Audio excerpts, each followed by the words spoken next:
सेदिन आम खबर पाइला आम सीसीटीवी कैमेरा जांच कर देखिलु तापर आम से समय जी गाड़ी जाइला आम सीसीटीवी कैमेरा सब गाड़ी को जांच कला से गाड़टा जना पड़ा आपर सब जो मैंने से जो तांकर मदर जी तो एम्स निया एम्स शिफ्ट कराला आमरी हॉस्पिटल को मणिपाल हॉस्पिटल को सेठी जहाँ ट्रीटमेंट हवा कथा आमर अच्छी एफडीटीएफ अनुसार से अनुसार ट्रीटमेंट कराइला फास्ट 48 आवर्स रे मागणा चिकित्सा दिया दिया कि सौभाग्यवश से बंची पारे आमर इंश्योरेंस कंपनी गाड़ी जेहेतु धराई इंश्योरेंस कंपनी जो इंश्योरेंस जहाँ हम से क्षतिपूरण से मिल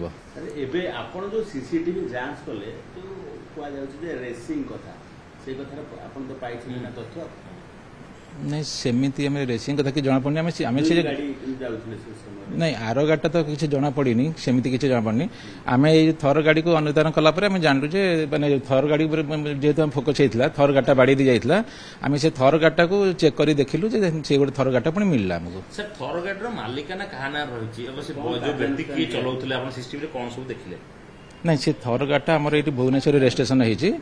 ओडी आमर 33 अंडर रे ता मालिक नाटा अच्छी से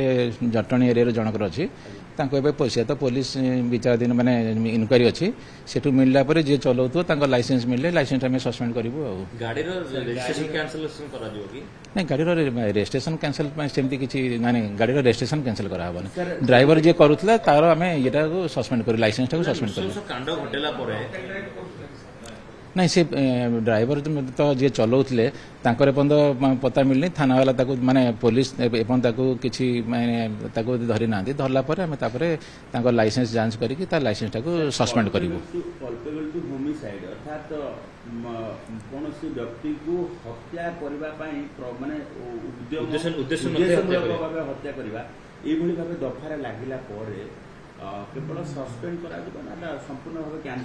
नहीं से एबे तो आम लाइसेंस सस्पेंड करूँ आमर एफआईआर रिपोर्ट आसिला तापर जो तापर नेक्स्ट कार्य माने परवर्ती कार्यानुष्ठानटा कोर्ट जहाँ डिसाइड कर सीसीटीवी देखिले कि थर केते स्पीड रे जाउथला नहीं से जना पड़ो कैमरा लगे सब कैमरा ना ए कैमरा माने ये जना पड़ो मैंने स्पीड टा जना पड़नी आम गाटा को देखिले से गाटा बोली सर सर आ गोटे कथा होची बर्तमान चर्चा होची जो गाड़ी रो ब्लैक फिल्म लागे अपने जोथि पई चारिपट पूरा 100% ब्लैक थिला सेति पई आइडेंटिफाइड करी होनी कि गाड़ी चलुतला गाड़ी केते जण थिले याकु नेकी नियम आपन कोन रहिछि कला काचर ना हमर अछि कि माने गाड़ी रो माने मैन्युफैक्चरर जहाँ देइथिबो जो भलिया गाड़ी देइथो से बात आपन तादेर आ एक्स्ट्रा जिंस किछि लगै परिबेनी जदि सेरा लगा हेछि ताबे तापर 192 रे ताकू फाइन करा जिवो तो जो मैंने मतलब कला काच लगे कि उत्पाद करुछन्ते रोड रोमियो को पाई कि कोन मेसेज रहबो सर नहीं नहीं आमे तांको माने सब बेले हमर एनफोर्समेंट टीम माने जदि एनफोर्समेंट कला बेले से गाड़ी जाको देखा होछि जहार माने ब्लैक ग्लास लगौछन्ती बा number plate HSRP number plate लगौ नाहंती ए सब गाड़ी जाको धराई कि तांको फाइन करा होछि आ दरकार पड़ले से गाड़ी को सीज कराई भी रखा होछि सर एबे गोटे मेसेज देबे कि लोक मानकू जदि आपन नजर रे किछि पडुनी आ कोन जगह कला काच थिबा गाड़ी देखुछन्ती फोटो उठे कि आपन को ट्वीट जरिया रे करिवे बा आपन को पठेला आपन कार्यानुष्ठान ने सेंति किछि हे परियो कि हां हमको पठांतु हम देखिबु जे को जगह रे माने ए गाटा चालुतला आम से अनुसार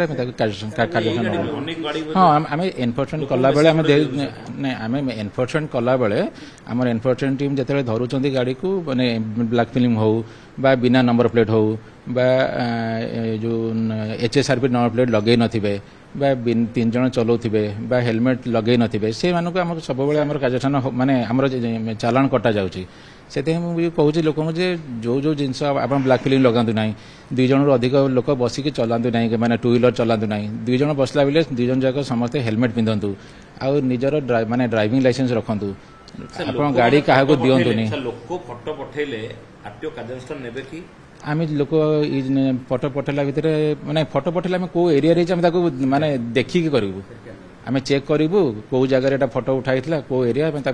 देखला करूँ सर गोटे कथा होची जे आपण जांच करबा को जो जाइथिले जो थर बाबद रे जांच करले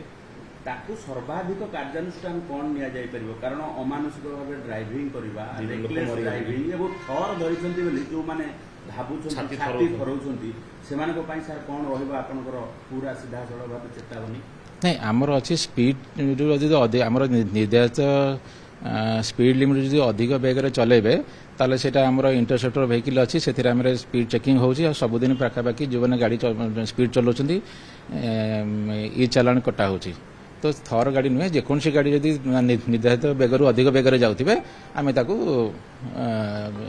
ଇ ଚାଲାଣ ତାକୁ କାଟୁଛୁ। ସାର୍ ବିଶେଷ କରି ଦେଖାଯାଉଛି ଯେଉଁମାନେ ଥର ଗାଡ଼ି ଧରୁଛନ୍ତି ବହୁତ ରେକଲେସ୍ ଚଲାଉଛନ୍ତି, ଯେଉଁଠିକି ଲୋକମାନେ ଅଭିଯୋଗ କରୁଥିଲେ ଏଇ ଥର ଗାଡ଼ିଟି ଆସିବା ପରେ ସାମ୍ନାକୁ। ନାଇଁ ସେମିତି ନାହିଁ, ଆମର ଯେକୌଣସି ଗାଡ଼ି ବି ହଉ ରାସ୍ତାରେ ଚଲେଇଲା ବେଳକୁ ଯିଏ ଆମର ରୋଡ୍ ସେଫ୍ଟି ନିୟମ ଉଲ୍ଲଂଘନ କରୁଛନ୍ତି ସେ ଯେକୌଣସି ଗାଡ଼ି ହଉ, ଥର ଗାଡ଼ି ହଉ, ଟୁ ହ୍ୱିଲର ହଉ, ଯେକୌଣସି ଗାଡ଼ି ହଉ, ଆମେ ଯିଏ ମାନେ ରୋଡ୍ ରେଗୁଲେସନ ନ ମାନିକି ଚଲାଉଛନ୍ତି ତାକୁ ଆମେ ଇ ଚାଲାଣ କରୁଛୁ। ସାର୍ ଏବେ 2 ଜଣଙ୍କର ମୃତ୍ୟୁ ହେଇଛି, ଯଦି ଦେଖିବା ଯେ ଇଏ ମୃତ୍ୟୁ ପରେ ହାଏଷ୍ଟ କାର୍ଯ୍ୟାନୁଷ୍ଠାନ କ'ଣ ହେଇପାରିବ ଗାଡ଼ି ଉପରେ? ଗାଡ଼ି ଏବଂ ଗାଡ଼ି ଡ୍ରାଇଭର ଆମେ ତ ଏବେ ବର୍ତ୍ତମାନ ଆମେ ପୋଲିସରୁ ଡାଟା ନେଲା ପରେ ଯେ ଡ୍ରାଇଭରର ଲାଇସେନ୍ସ ମିଳିଲା ପରେ ଲାଇସେନ୍ସଟାକୁ ଆମେ ସସ୍ପେଣ୍ଡ କରିବୁ, ପ୍ଲସ୍ ତାପରେ ନେକ୍ସଟ ଯେଉଁ ତା ପରବର୍ତ୍ତୀ କାର୍ଯ୍ୟାନୁଷ୍ଠାନ କୋର୍ଟ ଯେତେବେଳେ ଯିବ ପୋଲିସ ସେ ଅନୁସାରେ କାର୍ଯ୍ୟ